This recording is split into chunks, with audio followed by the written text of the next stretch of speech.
Hi everybody. Today I'll talk about my latest research project entitled Applying Gamification Elements to Enhance an Inclusive Education. The main points I'll tackle in my presentation are as follows. I'll start with a short introduction into the topic where I'll present the Universal Design for Learning framework and its relation to gamification. Then I'll present some popular definitions of the concept of gamification and some past research deficiencies in regards to the use of gamified learning as an inclusive educational medium. And I'll finish with our model in applying gamification elements using the UDL approach or the Universal Design for Learning approach. So 20 years have passed since Prensky in 2001 coined the term digital native to describe a new generation of young learners with completely different attitudes and ways of handling information than in the past. To this end, the Zur Institute and its report entitled The Psychology of the Web and the Internet Addiction affirms that young people, unlike older generations, have a greater capacity and efficiency to multitasking. Their brains kind of react faster than that of their adult counterparts. And this is generally according to the study due to what is special about the current generation that grew up in a world where speed is the norm, according to several researchers like Walker and Zur in 2014. As a result, teaching these students requires a different pedagogical approach to be able to meet their needs, especially those who have learning difficulties that may affect their academic performance. For this reason, there is a need to improve teaching methods in order to motivate learners, and the use of strategies such as game-based learning is likely to increase their satisfaction and motivation, according to several scholars like Farkas and Zamoskozy in 2016. With this being said, the main aim of this presentation draws on several empirical research that has proven the effectiveness of game-based learning, like Connolly and colleagues in 2012, in suggesting a gamified universal design for learning as an alternative to traditional teaching methods. Empirical research shows that universal design for learning as a framework for planning and teaching is believed to have benefits for both students and teachers. Actually, the term universal design for learning is attributed to Rose Mayer and colleagues at the Center for Applied Special Technology, what we call CAST. Originally, the concept of universal design dates back to Mace in 1988, who used the term in architecture to make public space accessible and usable by everyone, including people with disabilities.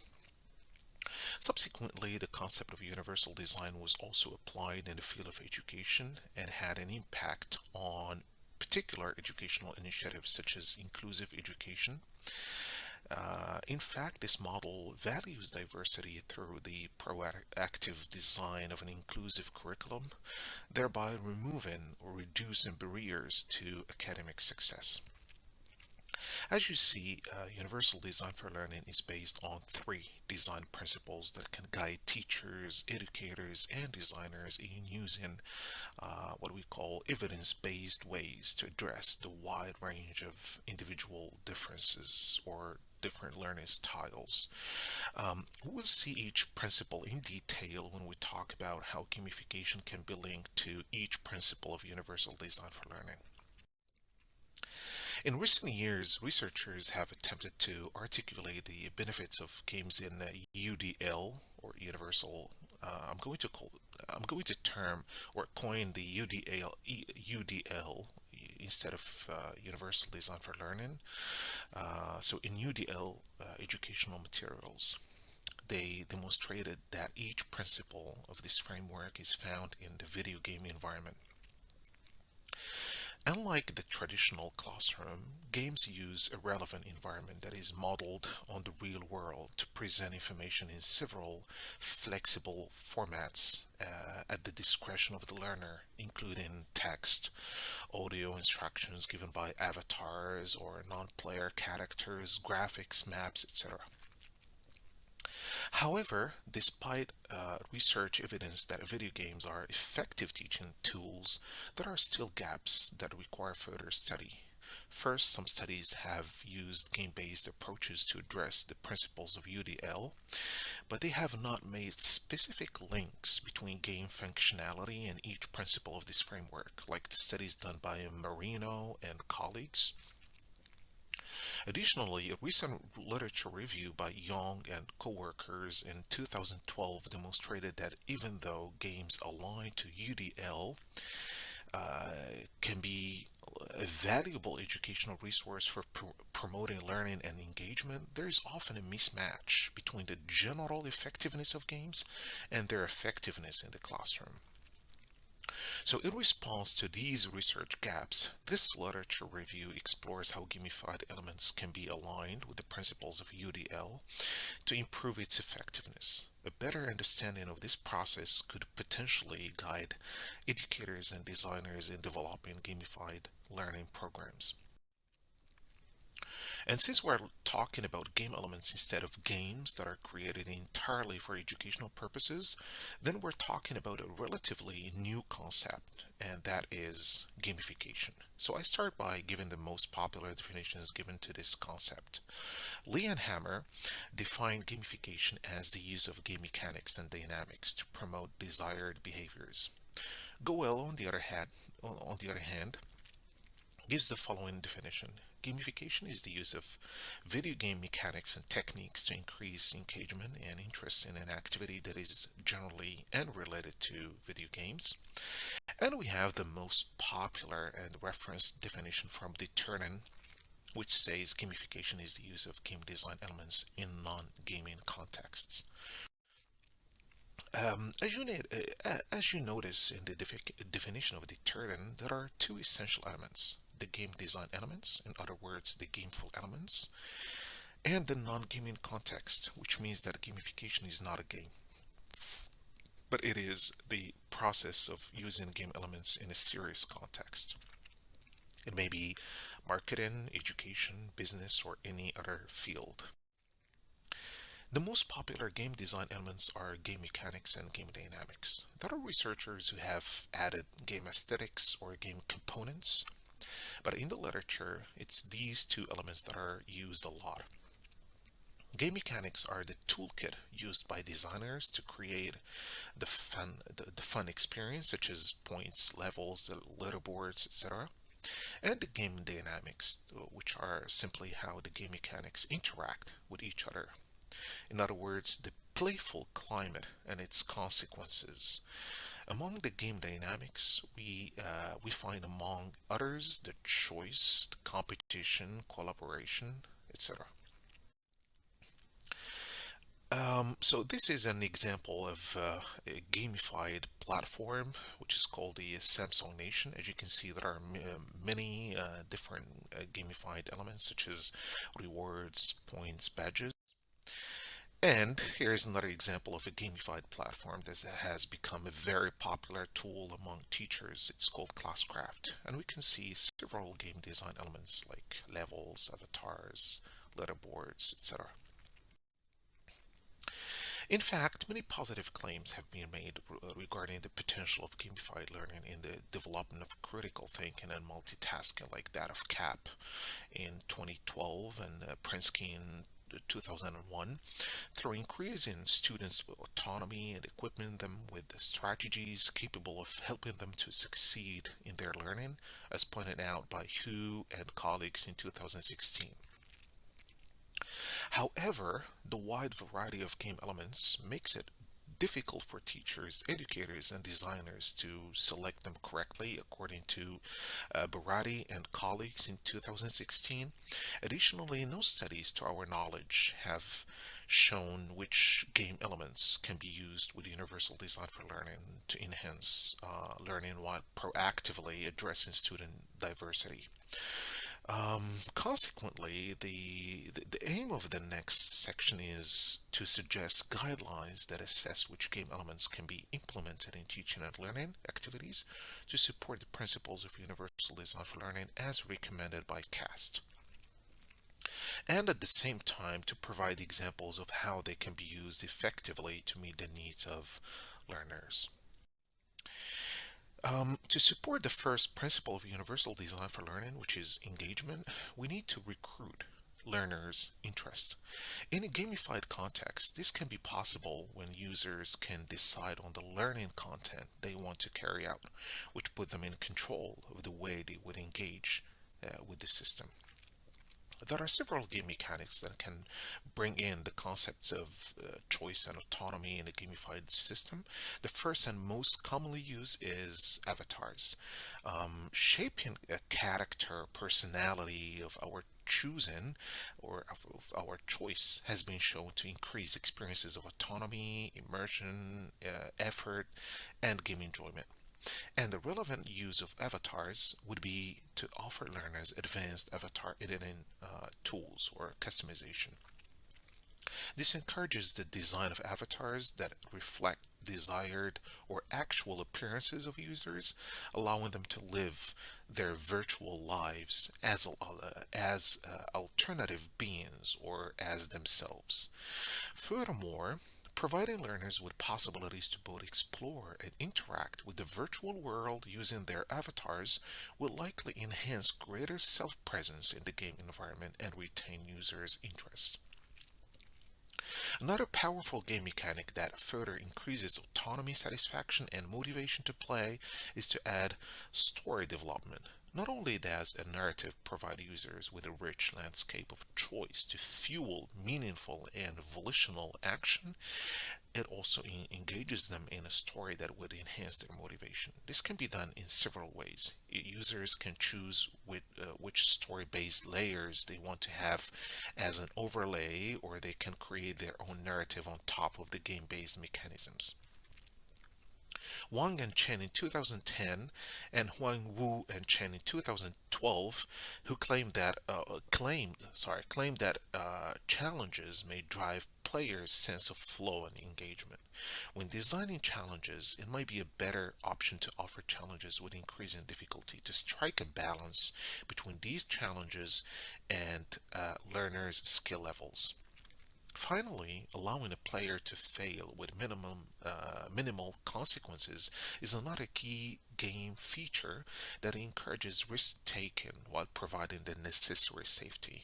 So the ability to save the game or to restart the game, in addition to smaller scale mechanisms such as healing portion or extra lives, etc., are all possible options that can be at the player's disposal whenever the need is crucial.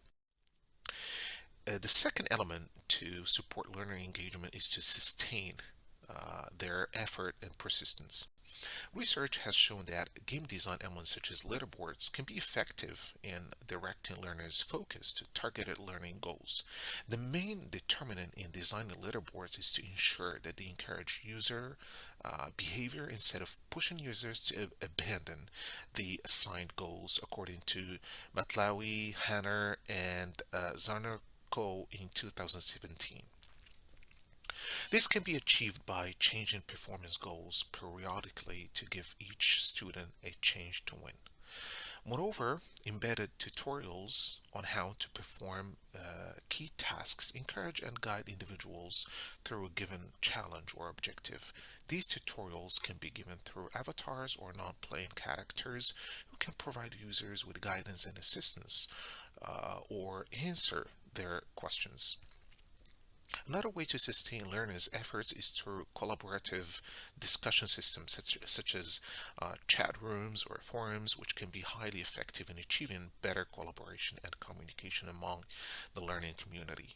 Collaboration can be enhanced by instant feedback from the community that can orient students' actions, help them maintain participation, and inform them of their achievement level. The final element in engaging learners is to help them self-regulate. In fact, research also suggests that feedback mechanisms stimulate self-regulation and motivation by providing learners with direct input on performance, according to McNamara, Jackson, and Greaser in 2010. For these feedback mechanisms to be self-regulating, they must be immediate, well adjusted to learners' actions, and consistent with the learning content. Fantasy is another game element that provides learners with task-oriented learning content and scaffold. For the given fantasy to be appealing and motivating, the gamified goal should be aligned with the instructional goal, and the fantasy context can be personalized to meet learners' background knowledge and interest. Now, for the second principle, which is representation, we have to provide learners with means to strengthen their perception. In fact, virtual world can provide teachers and educators with an alternative environment where learners can explore and discover. With their rich and immersive multimedia like text, graphics, video, music, sound, symbols, etc., interactive narratives, and advanced technology like voice recognition, simulation, etc., virtual worlds provide opportunities for students, especially those with learning difficulties, to follow their own interests as they learn more of the world through experience. Fantasy aspects, mainly the use of graphics, dialogues, video, landscapes, real-life scenarios, and artificial intelligence, provide learners with an authentic learning context where maximum accessibility and usability is guaranteed. The second element of representation is to provide means to improve the language and symbols of the learners. In this regard, research has shown that narratives are an effective gamification element that can integrate strategies such as repetitions of vocabulary, contextual inferences, convenient communication with peers, and authentic situations, according to Ibrahim Zedi in 2017. Additionally, narratives could promote literacy learning by offering a meaningful visual context for understanding key information, namely rich animations, virtual settings, images, sounds, and videos, which would allow users to make and learn associations among them. An activity may be thematically structured around a narrative, like a mystery to be solved, historical period, or role-play story. Another game mechanic worth mentioning in this context is resource acquisition. For instance, allowing learners to use glossaries and dictionaries, gain access to specific instructional guides, benefit from semantic clues like images, explanations, videos, obtain hints and translations, display correct answers, and annotate digital notes would certainly enhance the acquisition and retention of vocabulary, according to Reinhardt in 2018. Also, Roser, Martinez, Forkin, and McDonald in 2007 claimed that incorporating objects, items, pictures, and maps within story scenes makes the narrative more concrete and comprehensible. Combined with narratives, time mechanics can be another powerful affordance for reading comprehension because it offers learners the time they need to understand and process information. Designs may allow learners to read or listen to an in-game text or story multiple times without penalties.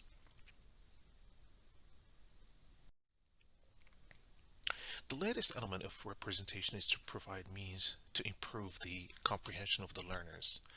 Game mechanics such as leveling allow the learning experience to suit students' level of expertise, which is in turn can help students to gradually develop relevant skills and ultimately feel more confident and engaged. Learners with low prior knowledge can go from easy to difficult levels, while those with deeper knowledge can select advanced stages from a suitable challenge, according to Jabbar and Felicia in 2019. Another game mechanic that is worth mentioning in this context is feedback, because several researchers have concluded that providing guidance in the form of explanatory feedback helps learners develop a deep and meaningful understanding of the material and to transfer problem-solving tasks, according to Lester, Spain, Rowe, and Mott in 2020. A review of the feedback literature suggests that immediate feedback is beneficial during the acquisition of phased learning, according to the of Brosvik, Epstein, and Cook in 2004, but delayed feedback may be better for promoting transfer. The reason behind this claim is that learners are allowed to correct their errors, self-evaluate, and reflect on their own actions during gameplay, which helps in problem solving, conceptual understanding, transfer, and better retention, according to Lester, Payne, Rowe, and Mott in 2020, and Nelson and Kim in 2020. The final principle of universal design for learning is action and expression. So for this principle, we have to provide learners with the means for physical action. First, narratives allow the players to be immersed in the game world and interact with and manipulate different components in this environment. This physical interaction turns learners from passive spectators into active participants who influence the course of events, according to Cavazza and Charles in 2016. In fact, narrative design embedded in gameplay should allow learners to be in control of the physical space, particularly through full body interaction and movement to avoid hampering gameplay, according to Hodden in 2017.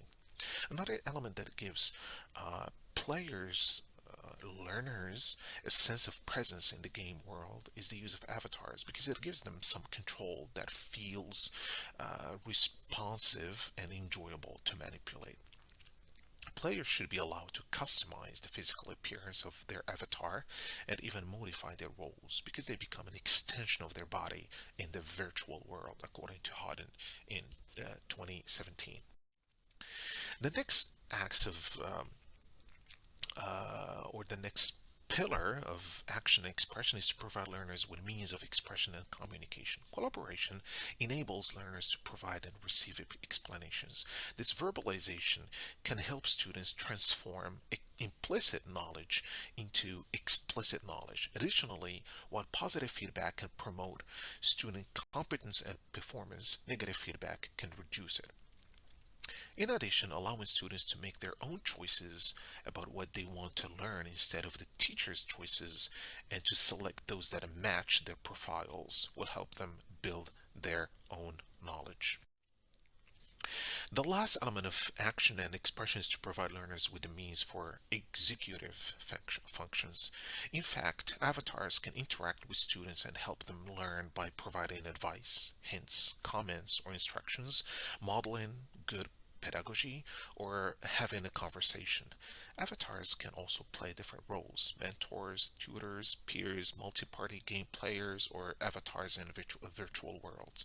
They can express themselves through speech, facial expressions, gestures, posture, and other embodied. Leaderboards should be sufficiently descriptive and indicate their learning progress. In this way, learners continuously achieve the cognitive and metacognitive objectives of the educational process and monitor their achievement at all times. It should be noted, however, that competition should be avoided to ensure that commitment and motivation will take place. Thank you for your attention.